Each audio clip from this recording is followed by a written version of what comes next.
What's with all the neon? A megaton finally landed for the PlayStation 5 last week, with the long-awaited arrival of variable rate refresh within the console's arsenal of features. Is it a game-changing explosion of performance leaps?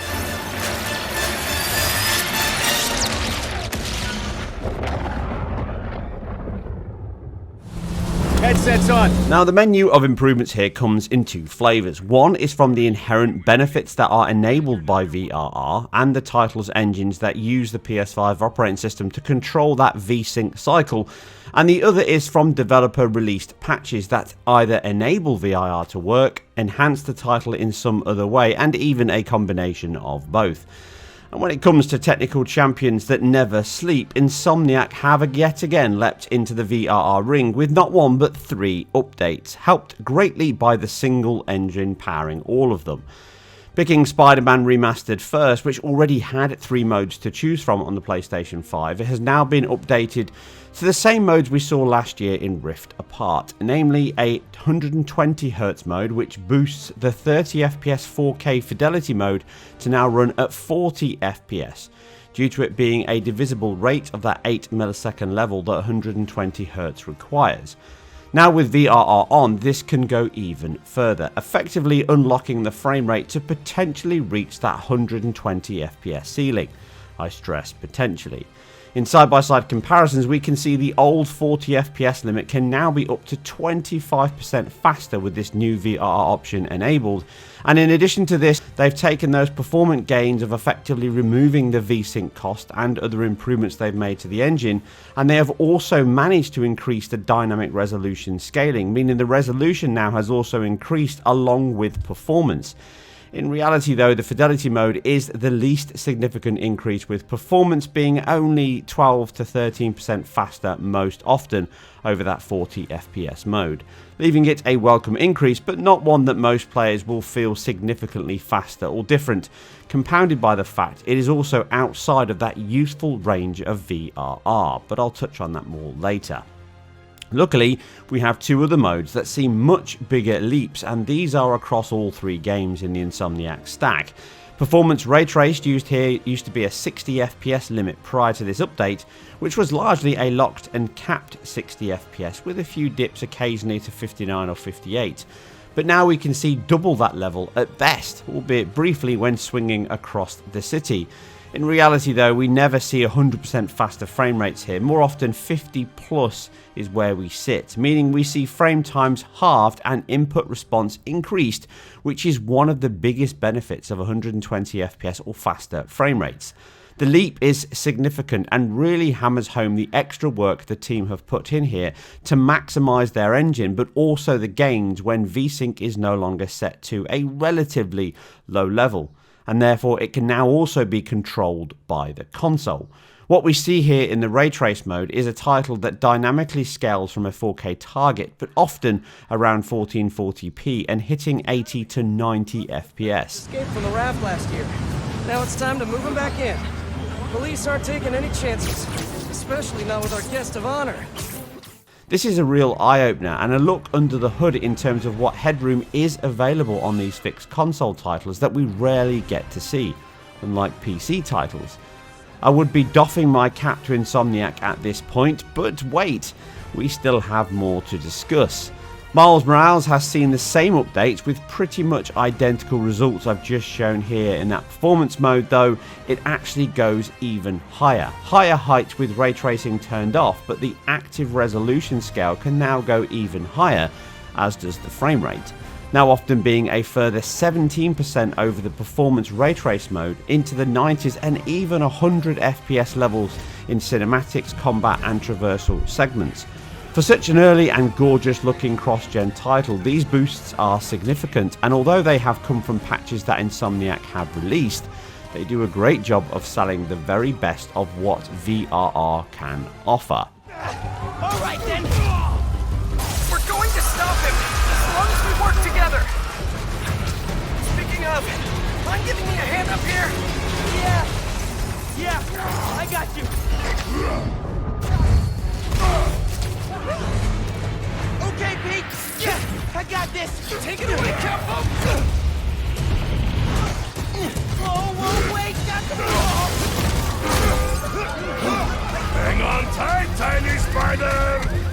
So what is VRR then? Well, it's a relatively new-ish technology that changes what has long since been a defined process or limitation of computers and consoles since the very beginning.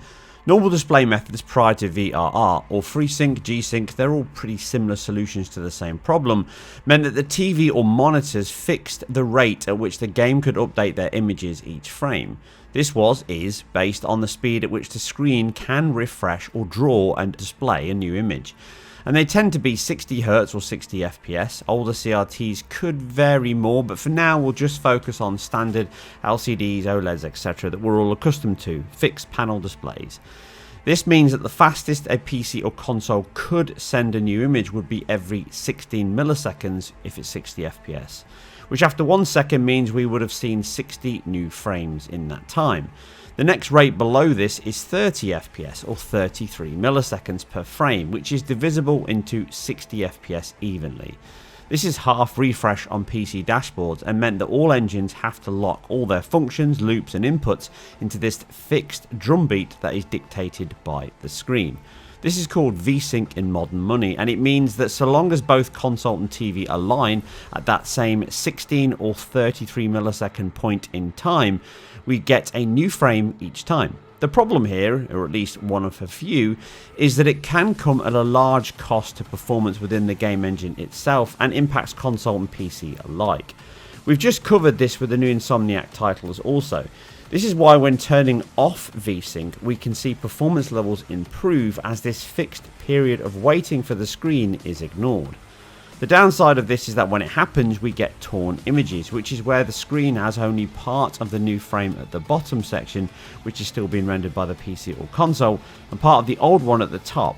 As the screen is drawn to bottom to top when being rendered, this leaves unsightly tears across the image which looks bad and ruins IQ. The benefit is you can get faster frame rates and higher input response, but until now this has been the dilemma. Choose a cleaner image quality at the cost of performance headroom, or better performance with poor image quality. Step forward VRR. This technology enables the console or PC to play the drum itself and instead dictates to the screen when to refresh a new frame, within a defined scope that is. This means we can almost get the best of both worlds. The frame time can change per frame and the TV will adjust its cycle within that defined window. The net result is we can fluctuate between that 8 millisecond ceiling of 120 FPS right down to 20.9 milliseconds for 48 FPS, which is where the PlayStation 5's VRR range operates.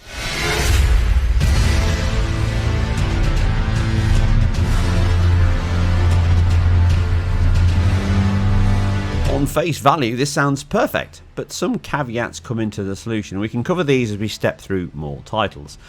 A perfect candidate for what this really fixes as a base is Dying Light 2, which we covered all versions at launch earlier this year. Now it does have an adaptive VSync, which meant that in more GPU limited sections, such as that opening foliage heavy segment here, in performance mode it could tear a little when it went slightly over budget. Now with VRR enabled in the operating system under the forced section, it improves this title and it has not seen any developer update as yet of this video being made. So we now get no tearing at all, and as you can see in the frame graph at 120 FPS, we can see the frame time fluctuate in between that 8 and 33 millisecond point.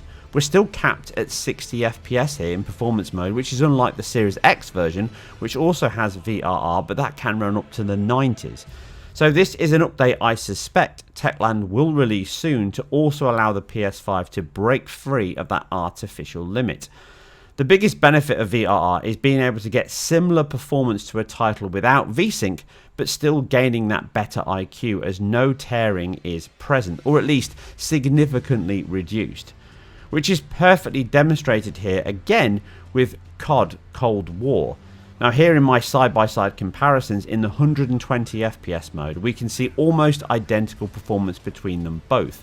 But the tearing you can see on the left and those ripples in that 8 millisecond frame time are now cleaned up to deliver those fast and fluid controls the series is known for, with the most stable IQ. Now this was patched to support VRR for PS5, and without this patch it may have run with VRR active but simply continued to tear as it did before. This means we get the best of both worlds, exactly what VRR is designed to do. But we can see this with demanding UE5 titles as well, such as the Matrix demo. Here the game acknowledges that VRR is active even without any patch, and the frame time can now flip at 8 milliseconds when it runs slightly over budget, but it still runs the same 24 or 30 FPS capped levels depending on the segment, and it still tears across the screen at times along with frame drops, showing that even though the engine is VRR aware, it would require Epic to release a patch for this to benefit. The other main issue is 30 FPS titles are beyond the range or even possibility of improvement from VRR. They will not improve games that drop below 30 or at least run at 30. There's nothing you can do. That is just a 33 millisecond limit. As you can see with my LG C1 here, we can operate anywhere between 40 FPS and 120 FPS, which is 25 milliseconds to 8 milliseconds.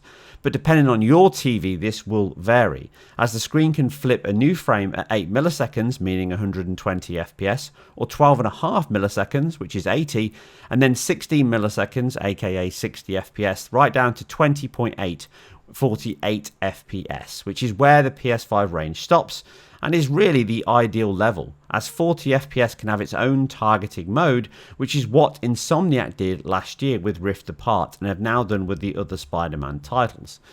The ability to fluctuate between 4 frame times means you, the player, get to wait less time when a frame is missed. Rather than having to skip into the next 16 milliseconds, you can then go actually slightly faster. So if you miss that 8 millisecond of 120 FPS, you only have to wait half the time up to 80 FPS, which means you now flip at 12.5 milliseconds.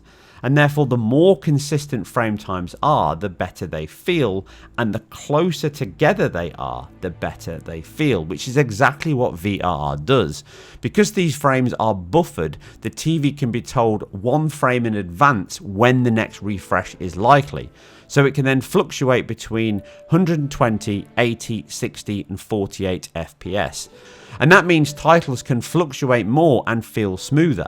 And the actual basis there, if we look at something like Cyberpunk 2077, this was a title again that we've covered in depth. That also had tearing. Specifically, you can stress it out by using alpha transparencies, again swamping the GPU with fill rate. That means that the game can tear and drop frames. As you can see here, it's tearing and dropping frames shooting through the glass.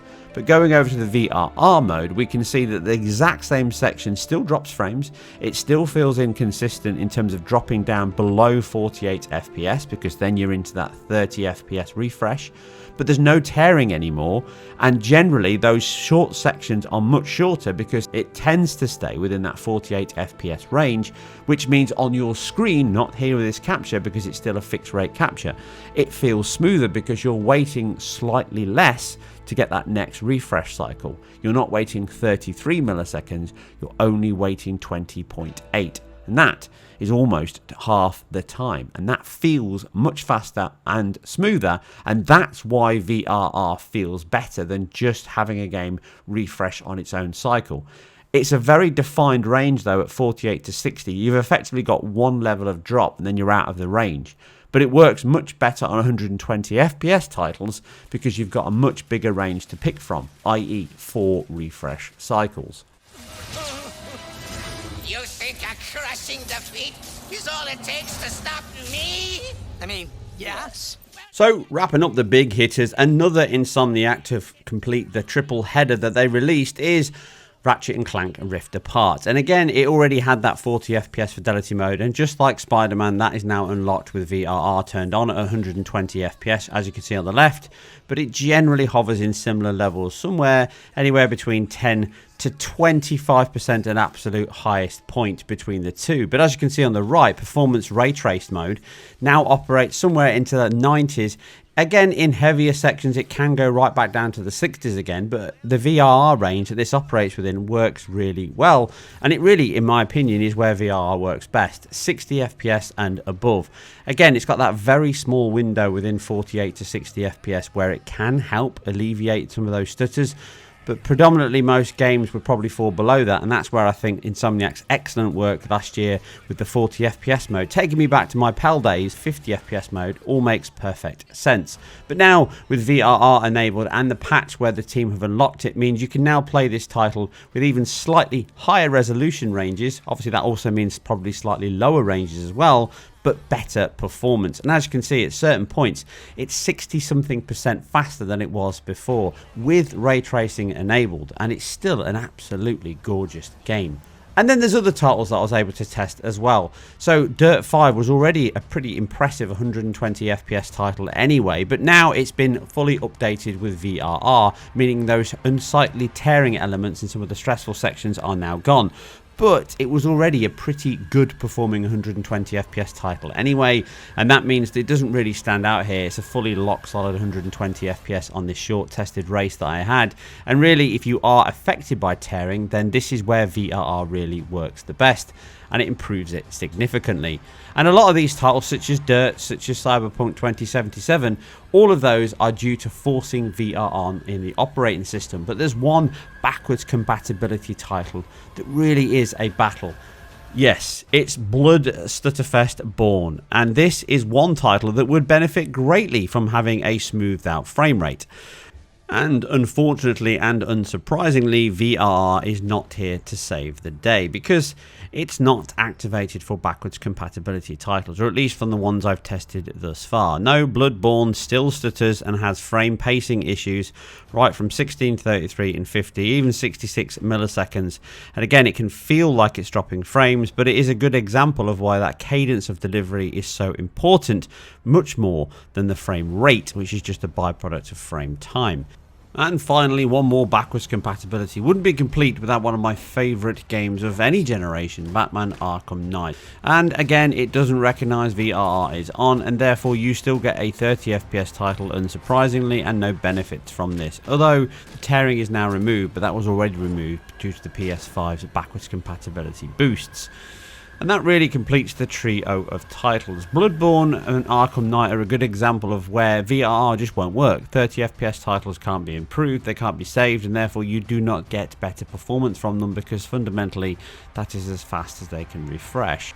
So what's my summary of VRR on the PS5 then? Well, it's certainly later than me and many of us expected, with Xbox having this ready even before the series consoles launched. But is it a welcome boost nonetheless to the console's toolkit, offering choice for developers and gamers alike. The fact an operating system option is enabled to force games to use it where possible is excellent, but as noted here, not all titles will take use of VRR, and even when they do, your mileage will vary from benefits. As a solution to tearing and improving both performance and input latency, it is a win, but nothing has changed from my original views on VRR and my tests. It only works when frame rates stay north of 48 FPS, and the range on PS5 is right at that HDMI 2.1 standard, making it a little smaller than the 40 FPS of the Series X. But in all fairness, that is arguably too low anyway to hide the delta when dropping so close to 30. Some titles greatly benefit from VRR, and anything that removes tearing is a win in my book. Just do not expect it to be a silver bullet for performance issues. But I look forward to seeing what patches can come that utilise it, as we've seen so far with the great updates from Insomniac. But please leave your comments below and titles you may want us to cover in a future video. But for now, I'm out. But if you like all things technology and game related, then keep it IGN, and we'll catch you very soon on the next one.